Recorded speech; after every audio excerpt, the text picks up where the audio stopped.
open our minds to this, and see what parallels we can learn to share. Thanks for having me here today. I'm going to start with a little introduction about who I am, because some of those developments and the ideas that are here today. But there's a wealth of other things that I have to do to enable me the freedom to actually explore these ideas. So these are all the things that I do to get the cash to do this stuff. Obviously I was on the BBC programme, and I've been very much trying to, I've realised in the past 2 years that profile is so important for people to just listen to me, to give me the time of day. And as a result of that, because I'm very passionate about the value of design for human beings, I want to do more things in the media, I want to do writing, I want to do more things on TV if I can. Because I think it's really important, and I've got a background in education, where I've been teaching in schools for a number of years, and then also in equity colleges. I recently been doing some stuff in universities. And I think what's disappointing about design as a phrase, people say the word design is simply what's a designer object, or what is a designer object? Everything around it is a designer object. The extent to which it's perceived as design is what really interests me, and what I'm trying to explore through developing these products to market. I have to run 3 businesses. I work at Ilsa Parry, obviously myself, that's my consultancy work as a licensed talker every day. Also commissioned projects, which I've got some examples of here, which I've got various clients for. I have my product range, which I've called Rethink Things, which every example that you see in here is part of that range and part of that development. The pieces that are here are as far as I've got, some of them are market ready, some of them are not, but still very much in development. And finally, I have to set up another business, because what I'm finding is that to enable me to get the audience to buy into the ideas and therefore to place the orders, I need to do that before I can get the cash to then get the products produced. And even to just find an audience to listen to what the products are about is extremely expensive. For example, I'm going to an international trade fair in September. It's the first time I've ever done that. I've only been within the UK, and that cost me thousands. And there's no way I can do that on my own and sustain it. So I have to set up a third business where we take the graduates with us, some of the young designers, so we can share stands and find that audience that we need to get products into production. That's to forgive me because we don't have to put things, so I'm going to be running around with keyboards for the next half an hour. So what I was hoping to put across during this session, obviously a bit of an introduction and some background, to explain or try to explain a little bit about how I feel about the design process and what my mission is. I mean, what am I actually doing this for? You know, I had a really comfortable job as a teacher where I was on very good money, and when the opportunity, I mean, I was still developing products, but when the opportunity came up to go to Paris and do a TV programme, I jumped at it. And if you'd have asked me at the time, was it worthwhile, I said no way. Because I had to give up my car, I had to give up the salary, and I was basically back on the breadline like I was a student. But now, I mean, bearing in mind it's 2 years after we filmed, I can really see what I've learned during that process, and it has been beneficial. But also within that 2-year period, there's been a lot of struggles and times where I thought, why am I doing this? Is the reason that I started with still a valid reason? Am I ever going to get to that point? You know, or is this just too much work? Am I putting too many other people out? For example, my boyfriend never sees me. So it's constant reassessment of what it is that I'm doing and trying to overcome challenges.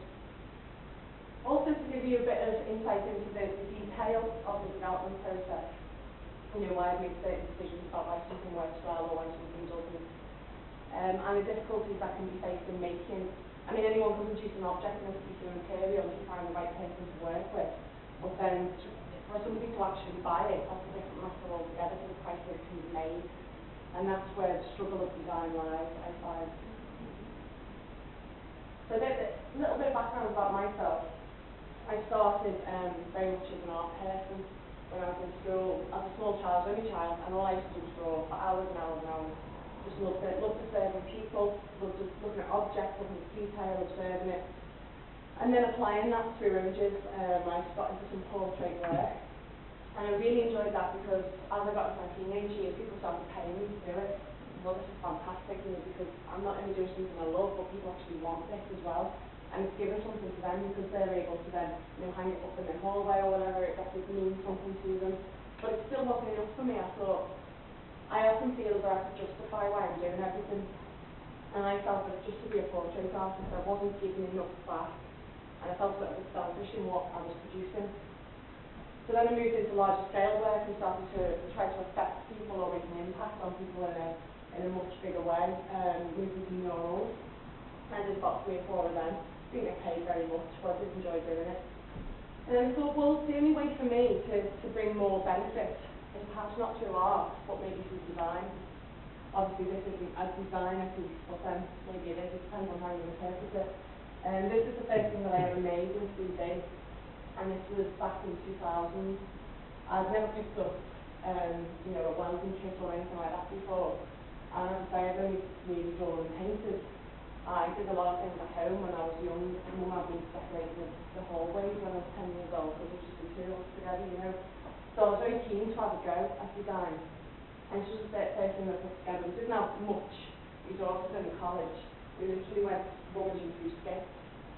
And I found all of these random car parts and just learned through experimentation how to put things together, how to actually build something. And at the end of it, you could cycle it. It was only a 2 or 3 month project. I was really proud of that. And it gave me a much deeper sense of satisfaction to what I was doing and why I was doing it.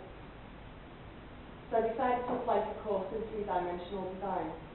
And these are some of the objects that I created as well for uni. Very crude, but for me, that course was about craft. It was about learning what materials consist of, how they can be manipulated, what outcomes can be produced at the end of it.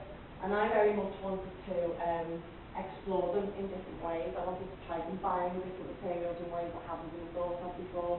I wanted to try and produce objects that maybe were extra functional or maybe were just fun. This chair at the bottom here, that's a dual come chair, is made entirely out of latex, so it's not very nice to look at, but the fun element was there. You could kind of, 2 people could sit by the side. It was completely multifunctional in the sense that you could turn it to different heights and levels, and it was fun to sit in. You know, and it was interactive, and I really enjoyed producing that. And the next piece on the right was a table. I was looking at how, you know, you only use certain items of furniture in the home occasionally, and how can you make something collapsible but still be something, a celebration that you want to have out, but can quickly be put away when you don't need it. Even though I was learning a lot about materials and processes, I still didn't feel as though my work captured the imagination in any way. It was a little bit bland. And in 2003 I came across this design collective, Dream Design, and they're based in Holland, and they were a massive inspiration to me. They're the kind of leader of that group, if you like, with a guy called Marcel Wanders, who's there on the far right. And they were looking, I mean, it was just starting to become trendy to recycle things, to reuse things, to take things out of one context and put it into another, to surprise people. And they really influenced me. I mean, some of their thinking with these objects, this first one here was just about the humble light bulb, and saying, well, okay, light bulb, why do we always put a shade over it? Do we really need a shade, or is there another way that we can celebrate the light bulb in its purest form? And then the second project was simply people's old clothes that being thrown away and looking at a different use for them. The third one is the knotted chair, made entirely out of rope, and we've been experimenting with processes there. And they produced this great big jig where they knotted all this rope up and then dipped it into a tank of resin, pulled it out, and that was about playing with people's perceptions. So, you know, you'd have this chair in a museum or gallery, and people will naturally look at it and think, how is that standing up? You know, it almost makes you not want to sit in it, although the form of it suggests that you should. And it's how we can make people think a little bit more about the objects that we interact with every day is what really excites me about design. So, still at uni, I started to look into other materials, and I don't know whether any of you are familiar with the term smart material. It's used a lot in schools now for teaching purposes, but 7 years ago they were kind of new to market, so you could get their hands on them. And the 2 that I experimented with were phosphorescent and thermochromic. And the thermochromic came in a liquid form, and what it does is changes temperature, so it changes the colour with temperature. So I was thinking about an application for that. saying this is really interesting, something new, it's innovative. How can we use this in an object that we interact with every day to either communicate with somebody or give some kind of message about the way we live, a comment, if you like. So I'm still in my art roots a little bit. And I produced this bean bag, and it's entirely coated in thermochromic ink. And the message with that was, once you've been sat in it for so long, it changes colour and it's a signal that you've been inactive for too long a period of time, and you should basically get off your arse and do something else. The other piece on the left, whilst I was at university, I was working night shifts in a hospital. So I've been involved with elderly people and people who've had difficulties from a young age, hence the slow walking stick. But you can see that this idea of health and well-being and state of mind has been something that follows me on my career path, if you like.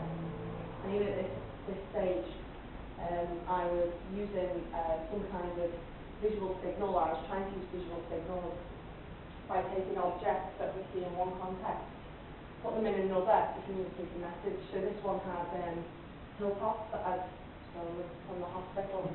This one's stolen from the hospital and made this light sticking out of them, so that on first glance you think, oh, it's just a light, and then you look up close and hang on, that's never some top.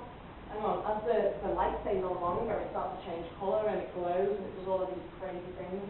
And that was a little bit too confused because I wasn't quite sure what it was I was communicating. I knew I wanted to use the idea of light for health or colour or vibrancy to make people feel a bit better, but I didn't know how I was going to do it. So that developed into my final piece for university, which I've got over here.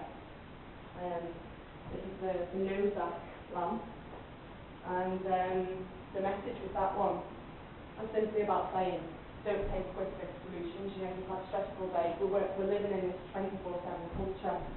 People tend to overwork, they tend to overdo things, they don't take time out to look after themselves. And it was meant to be a light that when you switch it off, each of these pills has got phosphor embedded. So this is just pill packaging straight off the production line. It clips together to make this double helix of DNA. And all of these are called chill pills when you switch it off. So the whole room has this blue glow, and it's meant to be a relaxation lamp, so a medicinal lamp, if you like. And that was where kind of health and the qualities in objects that are less tangible started to make sense a bit more for me. So I left university, and as a lot of universities do, they tend to say to the graduates, okay, you've got this object now, what are you going to do with it? So I started entering it into competitions, and I was shortlisted for a prize with Chorus with different products. And this one was picked up by Philips, and I won a prize, and they took me out to Limehouse into their lighting base and taught me a little bit more about how they apply light in some sorts of ways. And you've probably seen I don't know what it's called, they've got this really beautiful round light that they do at the moment that changes colour and it can move things. And I often wonder whether I influence them slightly with that. I like to think I do. And then started to get involved in local and national initiatives that are supposed to help and assist young designers to get their creative ideas to market. So everything was looking rosy when I left university. But great, I'm going to be this designer. All of the press was, waxed lyrical about how wonderful this lamp was and how fantastic it was that this nurse had made this thing that was supposed to make you feel better. And then that was it. It kind of died a death.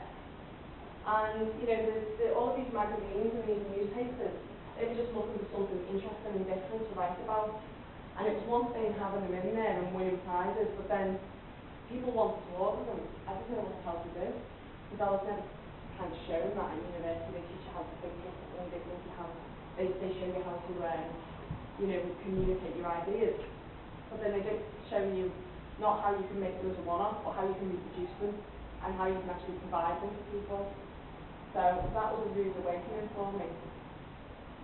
And then I thought, well, okay, they didn't show me any of this, but I'm still going to have a go. So I started to contact local companies and got more of this little packaging, which just pass this around. And it comes in lots of different formats, but as you can see, it breaks over time and it starts with this colour. I made different versions of it. I made tall standing lamps. And all the spacing is obviously different for different kilns. So even though I wanted to be experimental, I couldn't find a consistent way of getting the raw material and producing it the same way every time. There was no quality assurance in it. So I ended up leaving that project for a short space of time. Plus the other problem that I had with these new lamps was, I took it to new designers, which is you may know about new designers, just been on that, in fact, this week down in London, it's for all the graduates.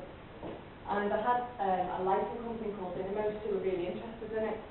But when they looked at the construction, obviously this one is got an aluminium base that's being milled. Then you've got this rod through the middle with the thread at the top and bottom. And then you've got a light fitting, then you've got this stuff, then you've got a stand in the middle of it. And there was just too many bits and pieces, too many elements, plus the phosphor to make it glow in the dark. And they said to me, we really like it, and we love the simplicity of how you put it together with all the blisters, but we're not going to, and they strung me along for 6 months saying they're going to produce it in China and this, that and the other. But then they said, well, we can't, feasibly produce it for market because it's too expensive. You put too much into it, we haven't simplified it enough. And they said, we can do it, and you do a hanging lamp without any of the phosphor nonsense, they said. And then we just have this nice little blister lamp in people's houses. And I said, why on earth would I want to put my name to blister form packaging that's just hung from the ceiling with a light bulb inside it? That doesn't give any message, doesn't have any meaning to me. I'm not interested. So then I tried to make them myself. And if you get a chance at the end, there's a portfolio down there. You can have a look. There's pictures of me with little bottles of nail varnish in the living room, into the phosphor, and then putting it into all the blisters and trying to reproduce these lamps. Well, I couldn't afford to do it. It was costing about £300 to make each one. And at that time, I was just up to my eyeballs in debt because I didn't have the cash to do it. And even if I did, no one would pay. By the time it got to retail, it'd be £1,000. So it's like, what's the point? So rather than producing things that I felt had less meaning, I thought, well, how can I stay true to what I believe in? Because that's what's important for me. It's taken me, 3 or 4 years. When you're young, that's a long time. It's taken me 3 or 4 years to find out what I'm about. I'm not going to throw that away now just to be able to say I'm a designer. So I went into teaching. And I started off in a boys' school in the Wirral called Colby. And I was there for about 3.5 years. And I really enjoyed being in a classroom with students. They just brought so much energy to my thinking, and I was fresh all the time, coming up with new ideas. One thing I did want to do for the boys, though, I thought even at this age, because the stuff they're learning in schools now is immense. Because I've taught in schools and colleges and universities, I've really seen how much the schools have changed from when I was at university, and how sixth form boys now are coming out of schools and going to uni themselves, and they're more than their lecturers. And I really wanted to tap into that and say, okay, you know more about technology now, you know more about materials, you know more about prototyping than we ever did before. But you still haven't got a clue about the money side of it, or how you're actually going to make a living from this, other than just being a CAD technician for somebody or being a prototype maker. So I started getting them to think about how they would market and sell their products, and they all produced their own postcards. And then we did some local exhibitions over the water. We got like the mayor in to open this evening, and we got all the parents and local businesses down to have a look at them. I mean, none of the work at that stage could be reproduced, feasibly by a school child. But it gave them a little bit of insight and got them thinking even at that age. And a couple of the students entered some competitions, which got them, I mean, this was from Malawi. And this boy's now gone on, he's just graduated, he was in year 9 there, he just graduated as an industrial product designer, which was fantastic for me to see that happen. Even though I was teaching, I was enjoying it, I still very much felt like, I can show these students what I missed out on, but I can't fully say, yes, that's the way you do it, because I still haven't done it. So I thought, okay, I need to keep on doing this myself. I need to start generating more ideas. I need to get back out there and to find a way to make this happen for myself. So still teaching. I thought the first thing I need to do is get out of debt. So how can I use my creativity to get out of debt? So I bought a house. Did it all. Sold it on. Made a lot of money and paid off all the debt. Which for me was a massive, massive achievement, and it was a a big relief to be able to put that part to one side and say, now I've got an opening, now I can start to use any money that I'm earning, not just to pay back what I've learned so far, but to start building for the future. Then the next issue I had was, even though I had a bit of cash, still nobody knew who I was or what I was about, as far as people in the local community was concerned. I was a school teacher. So how did I change their perception and say, yeah, I'm a school teacher, but I'm also creative in my own right? And those two things are interdependent, and I can show this stuff to the kids and they inspire me and so on, and we shouldn't separate things so much like that. So you can probably get from the feet there what I'm going to show you next. I got involved with the lamb bananas. So this was just 2 years ago, and I'd just finished the school that I was teaching in, because I got made management, which meant I just sat at the desk all day and thought there was no point to get out. And I went to Liverpool Community College. I'm still full-time there, but I had a studio in town, and started doing projects like this, and this teal lamb banana was the one that I designed, and really, really simple things, just pulling the tail back on it to reveal what's on the inside. And obviously it was quite successful. It sold at auction for 21,000.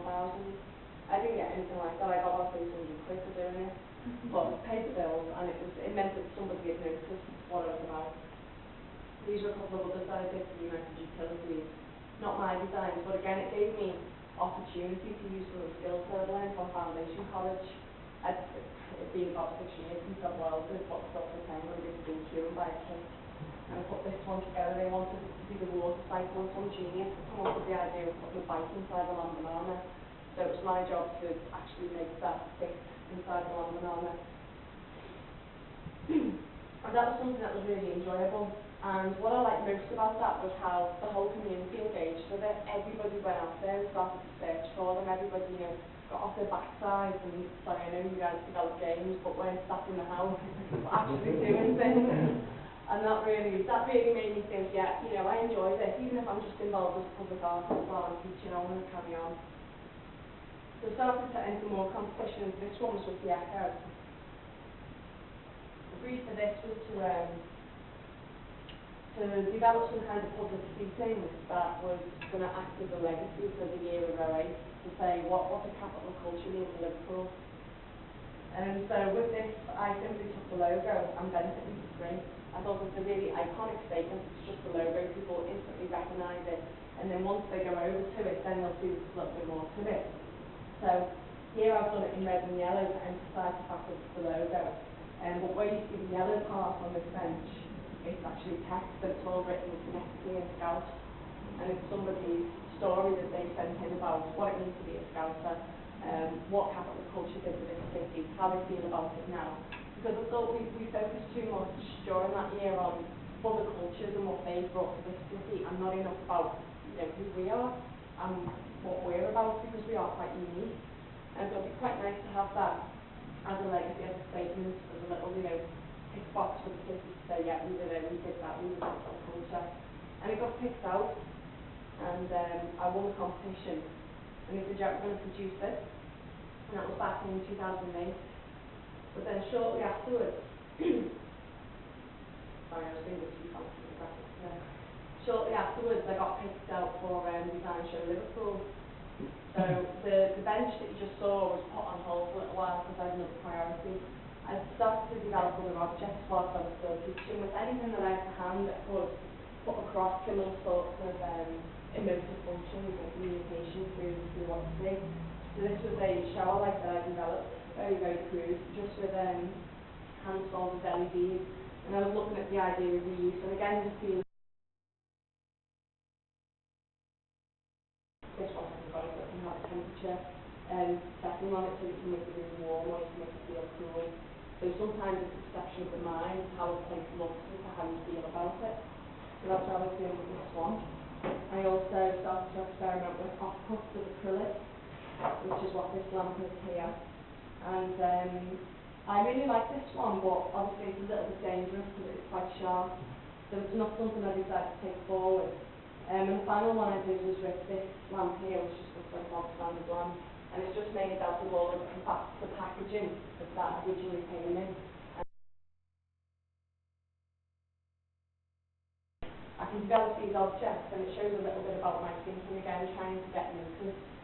And because it's lighting, it does have an impact straight away. I mean, I know when I set this out today, even though this is my good stuff, I kept looking at that and thinking I should do something with that. I really like it, just because it's lit and it draws you in.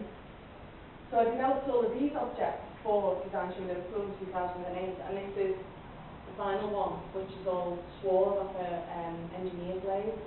So it's all the bits that come off when they're like building ships and stuff. And that's what I used to produce the last one there, which I'll come back to later. That was the start of my Rethink Things brand. And at that time, it was all about how you can take something that was otherwise wasted, put it into a functional, usable object, or make people think differently about things, hence the name Rethink Things, so things that make you think. So that was the stand that I set up at Design Show Liverpool, and it was basically everything that I could physically put together in the space of 6 months, which had a little bit of the concepts that I've been talking about up to now. And this was the point at which I got a leaflet left in my space saying, "A really lovely work, you should apply for this TV show." So I looked at it and thought, wow, for the start, I'm going to have a go at that. And I got back to college, and it was just one morning. I sent in a drawing of, I don't know what I've got on the next slide, is that?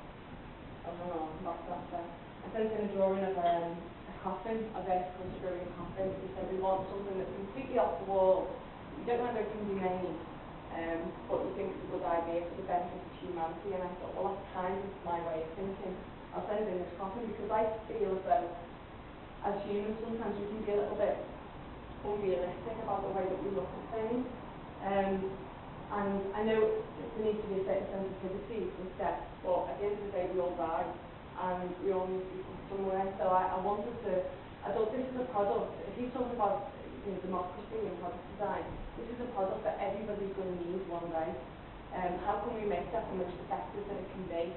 And so I did this vertical one to say, obviously it saves space, but also the lid would be the tombstone, and the body of it will be made from polylactic acid, so that it biodegrades, which means that whatever the things are in the ground that our bodies need, those can actually then regenerate what the waste is into something else, like into trees, into plants, into life forms. So we picked up on that, and I got invited to Paris. At the same time, this stuff from Design Show Liverpool, that was kind of a market testing ground for me, and I found that people really loved this ghost lamp and the dog lamp, which is soon developed into Casper, which I'll come back to in a second. Corey here. And I've also done some stuff with the swirl, as you can see, which is here. So some of the earlier stuff has now been developed into part of the collection, but at this stage it was really very early stages. So that's where I was up to when I got invited to Paris. And sorry, my voice is going. Whilst I was out there, people said to me, "You know, you should like to go on with the reality TV show for." And I said, well, because for me, it was one way of just getting people to say, "Oh yeah, she is talking about something which has some relevance." Because I felt as though I've been banging my head against a brick wall for years. I thought, am I just talking rubbish here, or is it, should we be doing more things like this with products that we interact with? I thought, well, I'm going to go out there, put myself up for this, and see what people say. I took a big risk really, because I was still teaching, and I could have been mouthing off about how we should be doing this in product design, we should be doing that, and then I could have felt flat on the face and been kicked out in the first or second episode, and then I would never have had the chance to do what I'm doing now. But I thought that it was a risk worth taking really. So this is me with some of the other guys off the programme. There was 12 of us who went out over to Paris, as well as the drawings that we had to send in with the coffin. We also had to send in something that could physically be realised, so I sent in my drawings on the bench with all the technical details about how it would be made. And I got out there, and all these guys were just, we lived together, me and Michael, who were my peers, who didn't see it at the back. Me and Michael were in the final together, so over a total period of 10 weeks, we lived together, we worked together, and it was quite a difficult balance, because people had such different agendas. The TV producers wanted to make a programme that was funny, that would engage people, that would be a bit bitchy, like The Apprentice, and they were just out for ratings, basically. And I genuinely believe, a lot of people would say differently, but I genuinely believe that Stark was out there to give a message to people that he felt would watch this kind of programme, who would most benefit from a different way of thinking about consumerism. He wanted to make a statement to those sort of people, and I do genuinely believe that that was his intent, as well as a bit of DPR, which I'll come on to later. And it was a very difficult time because we were given, weeks to just develop what's the brief now. You must develop a product that helps your size, your humanity, your civilization to survive in 10 weeks. And that was it. There was no sort of like, it must be made from this material, we must be able to produce it this way. We didn't even know what sort of equipment we had for us to work with. We didn't have computers for the first 4 weeks. And a lot of the criticism that we had fed back in the programme was, what are these idiots? They were just walking around Paris for 2 weeks going, what are we doing? Well, no wonder we didn't have a clue, because the TV producers were like, you live from day to day. They used to say, tomorrow we're going to produce something really special, but we're not telling you what. So that when you got up in the morning, everything was like a surprise and a shock, and it was all fresh for the camera. So it's very hard to think creatively and seriously about producing something that would actually not only help people, but that could actually be made in such a short space of time with so many different agendas. So that was the final product. I'm going to come on to it again later to explain how I've developed this thing. But this is the one that Stark's prototype maybe put together. It came back to me in 4 bits, so I've had to repair it many times, so it's a little bit bent in places. And there was the pretense of, for those of you who don't know how it works, this is the later version. If you stand in a walking aid, for anybody with lower limb weakness, it's called flow, and you use it in the same way as a walking stick. Stark said it was like a desert or Dali. He was doing all of it, which is quite cool. But the idea being that it's like a walking stick, but it doesn't have all the stigma that is attached to a wooden walking stick or aluminium crutches and so on. It's something that's actually quite a human object, I think. It doesn't have this machine-like look about it. And it goes like this on the lower leg, so you have this part that goes at the back of the heel and this part at the front of the knee, so that when you're sat in a chair you can pull yourself up in a more dignified way, and then you can walk with it, so you don't need somebody to help you, and it gives people back some independence. And also it doesn't have the stigma attached to it. And I also found when I was interviewing people about what they would want out of this, a lot of the older, because originally I produced this for an older person, but since then there's much more interest from younger people who've got like MS or PD or motor neurone disease. They're the people that really want it and will benefit from it. But I found that with older ladies, they were saying, yeah, when I get out of the chair, if somebody's not helping me, which is putting the nurses back out or the daughters or what have you, because the only other way I can do it is either by doing this on the arms of the chair, in which case I'll lock my shoulders and then stop down my shoulders. Or I pull up on a table and bring a cup of tea all over me, or I do this in between my legs, and it's really undignified. So that's how this developed. There was lots of other influences that came into play with that. I very much wanted to think about how, again, this idea of things that are wasted, and death and life cycles and stuff like that. How when a person gets old and their body starts to fail them, how what's up here can often be overlooked, because people will look at an old person and just, your opinion's not really valid because you're old. Well, actually that person's had more life experience than anybody else that might be in that arena. So why are we looking at people in this way? Why do we have this kind of, instant judgment? And I wanted to give back this sense of dignity, so that when a person's body does fail them, they have some way of continuing, and they will have some motivation to carry on living with a little bit of pride about themselves and saying, yeah, I have still got life in me, I don't need people's help, I've got a trendy walk stick. So that was my thinking there. But the even more difficult part than just developing the form for that was how to communicate it. That was something that I was hopeless at while I was in Paris. I've never done graphic design before, and you can see from past experience that I've learned a lot about materials and how to put things together, but other than 1 or 2 trade shows, I've never had to present myself before. And if you look at the back of the room here, when you get a chance at the end, it shows the development from when I was doing portraits years ago to the years to now, how my graphics have been extremely poor, and how I'm just starting to understand and learn how to communicate something quickly, visually. And that's key to my success, and I realise now that, you know, when this business is up and running fully, I'm going to need somebody else on the right-hand side who can help me to communicate, because you can see that being inspired and developing ideas, there's so much going on up there that I can't sometimes go, well, that's relevant to the development of it, but it's not relevant to the person who's going to buy it. And I think when I was in Paris, presenting to Star, that was the biggest learning curve that I've been on stage, because he was behaving like a real client. Up until then, I'd only really done projects for myself. And yeah, I said earlier about being an artist, wanting to benefit people, but still I was doing stuff that was just about me. Yeah, this is what I think, I'm putting this out there, you know, like it or not, you know, this is what you're getting. And it's very important, what I've since learned, it's very important that, you know, you take on board all of this feedback and you must evolve it so that it does what people need it to do for them, because otherwise you've wasted your time. And you can't even show people that it was what you intended it to do unless you can make them see that in 2 seconds flat.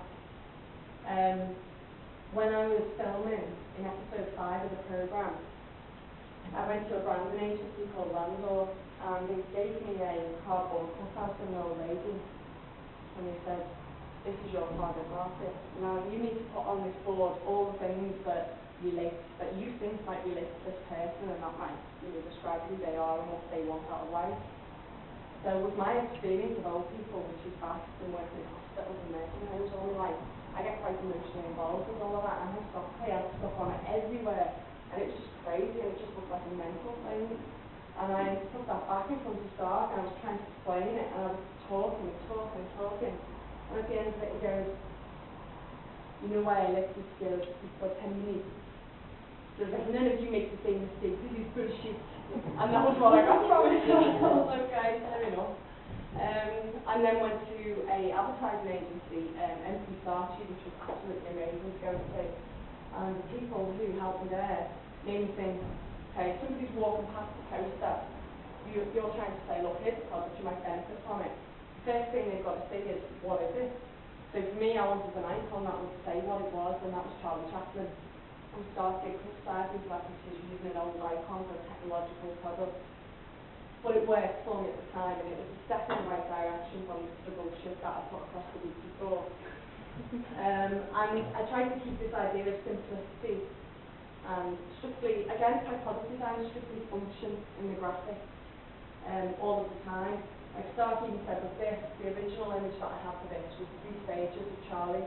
So one was him sitting down with the stick, one was him standing up with it, and one was him walking quite happily with it.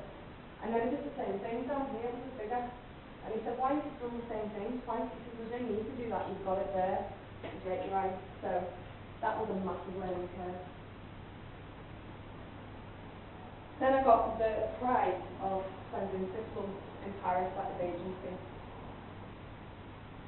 He gave me 3 weeks. Well, he wasn't there actually. I saw him twice over a 6-month period. This guy gets up in Paris and has his breakfast. By lunchtime he's in Milan, and by tea time he's in New York at Robert De Niro. Third place. I never got to see him. I got given this project for a bottle, and the brief was design a bottle. That was it. So I didn't even know who the client was, what it was for. I think they were just trying to keep me happy. It was like a bit of a trade-off for them, you know. They got all of this publicity, they also got to put their message out there to the right group of people. But they also had to give me input at least 6 months. So I got given a desk, and it was nothing like what I expected. I thought it was going to be big tables, everyone's going to be throwing ideas around, it was very creative. You know, it was like a hospital. We walked in, and everything was sectioned by these white curtains. People sat back to back, stared at the computer screen, really spoke the whole day. It was horrible. So I did this project, don't know what for.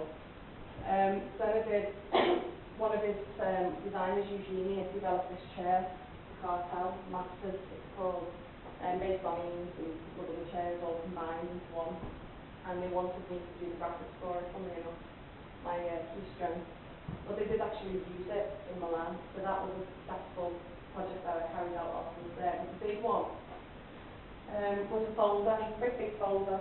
On the second day there, Eugene comes over and goes, "There you go, that's for you." And I came back 10 minutes with another 3 and threw them on the desk.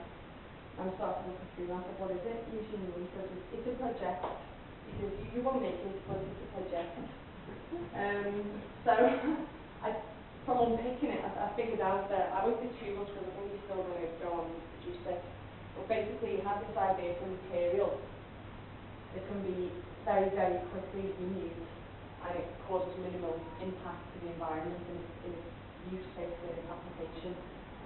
So he wanted me to find a form for it, find a producer for it, and make it work as a product in the suit.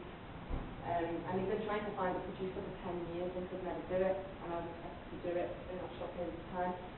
I did find producers, whether or not he used them, I have no idea. But by this point, I just wanted to go home. So this is what I've put at the end. This is my proposal. And he said, the only one bit of feedback he gave to me about this, and these are all bio-resins and things, I've stuck exactly to his brief. He said, "It's too designed." How can you say something's too designed? Some stuff you come up with ideas. But okay. I came home, and this was what I came back to. Obviously, as I explained before, I'd gone out to Paris and given up a full-time teaching job. So coming back home, all I had at that stage, as I showed you before, was some of these bits. And that scrappy bit of fabric at the end, which used to be pasta. So I didn't have a job. I didn't have any money. I spent all my wedding savings while I was out in Paris to live. I'm supposed to be getting married, so I'm still not married, as you can see. And I came back to teaching and thought, well, I'm just going to go back to this for a while and see what happens. And college were really, really good. They were, pleased to have me back. They were really excited about what I'd learned and how I could put that to the students.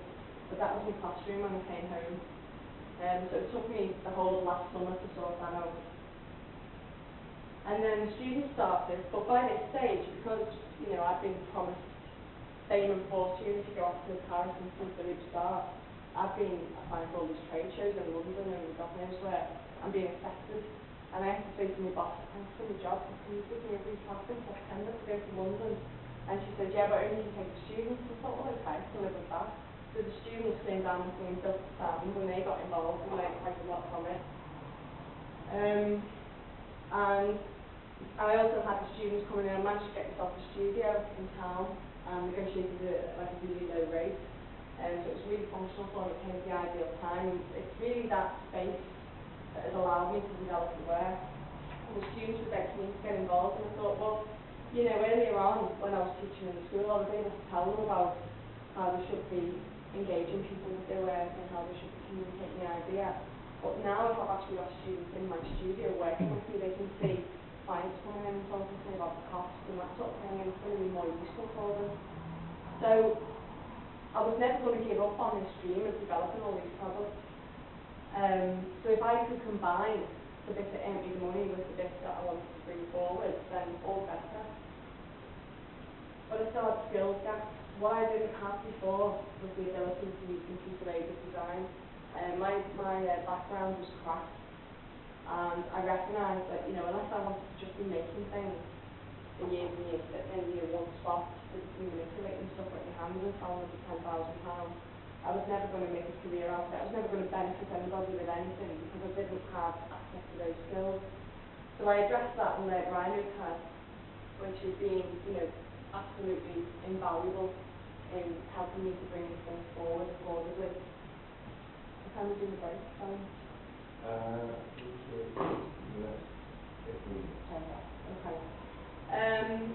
So I thought, right, let's go back to the product that's been the most popular up to now. And I've laid all the capital stuff out on the table for you.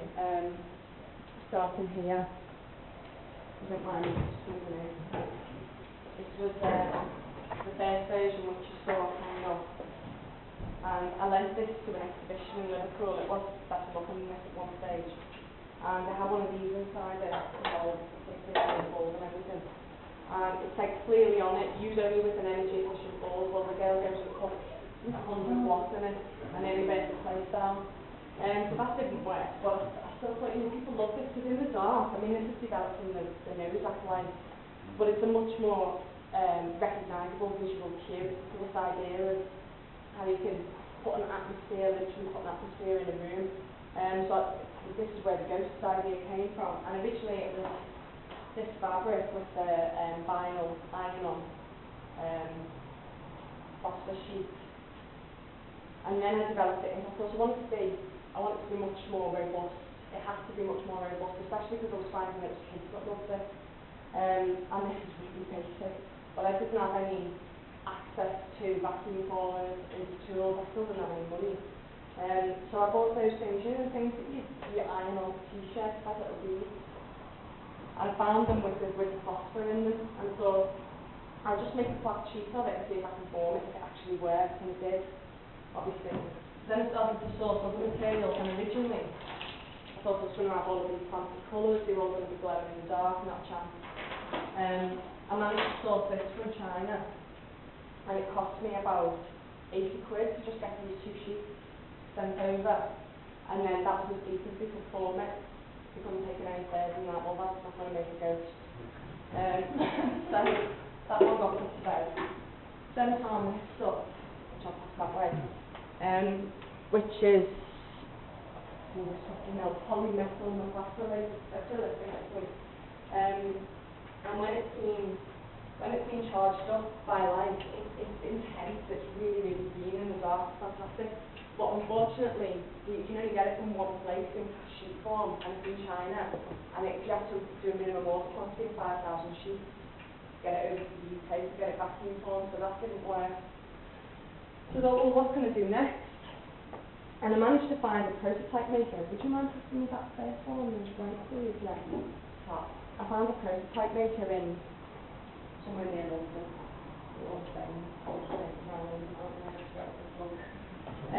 And he made this for me, and he did this first of all with a wooden former. Because of length CAD, I managed to produce the form, the shape that I wanted, and he made me an MDF former, and this was just vacuum formed over with, this was PVC actually, and then he sprayed the inside, but you can see how awful that is, the background, and obviously this particular material wasn't very good, because you could use the wrong kind of whole thing again.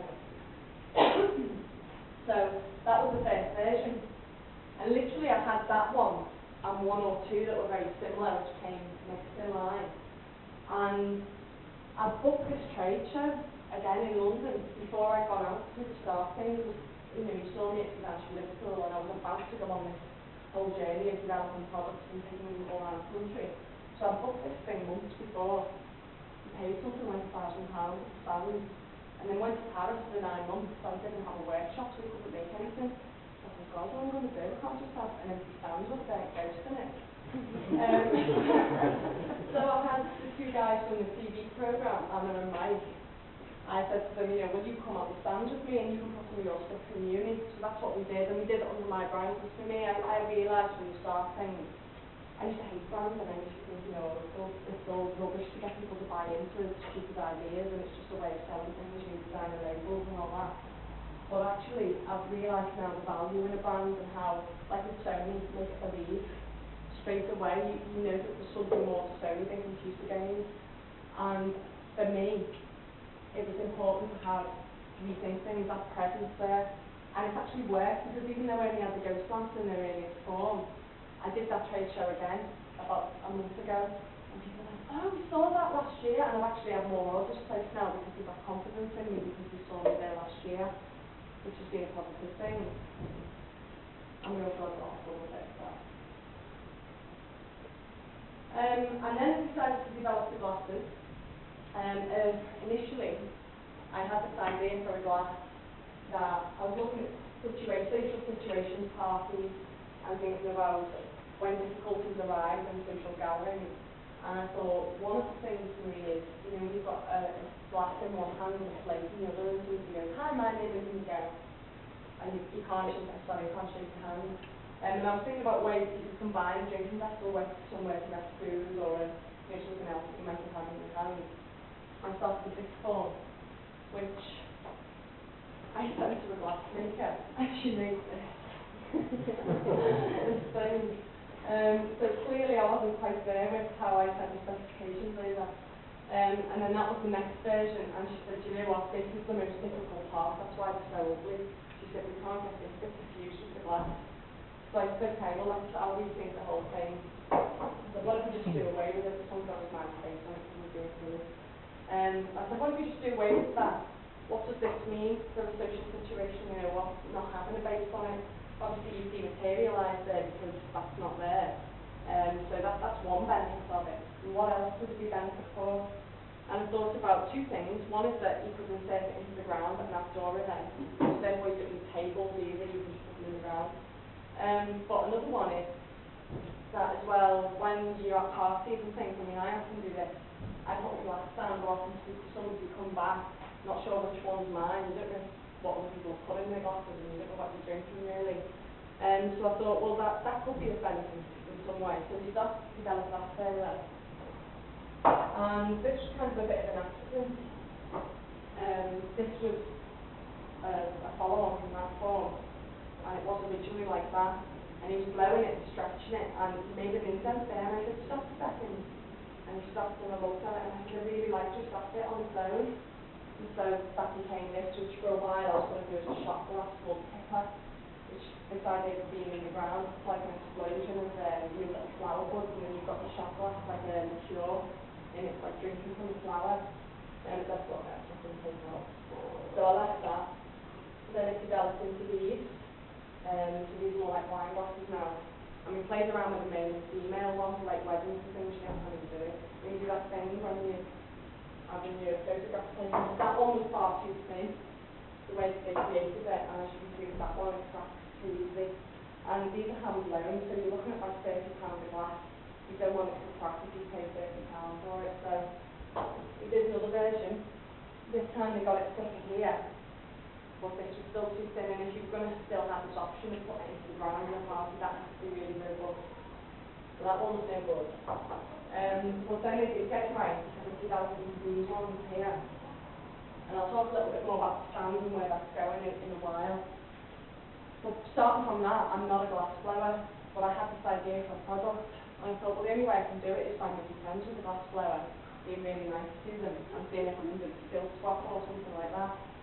So I found this couple who live in Scotland, Ilsa Parry. I met at a trade show, and I said, come up and visit us. So they're right up by Inverness, and we spent a week with them, and I developed from that. I was actually in the workshop with them, and they taught me how to use all the finishing, the grinding machine, because they didn't have time to make them. But they said, look, we'll knock them out for you, and then you can grind them and finish them off. So that's what I did up there. And this is kind of like the battle I was facing in the early stages with some of these ideas. But I still thought, okay, I'm able to move my projects on, but I'm not able to do the full-time job. So what's the solution there?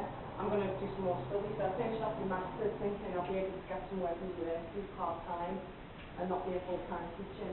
And it led to things like this for me, like what I'm showing you now. I've been around a lot of schools and colleges and done some all sorts of talks with a focus on education. I've done some with some of the guys from the programme. So that's really helped me boost the income, and it's given me a chance to find other people who can make these sorts of objects for me. Another guy I sent off to who could do it a bit cheaper. He did make a beautiful glass, but for me it's completely the wrong shape. It's like a big mannish, bulbous glass.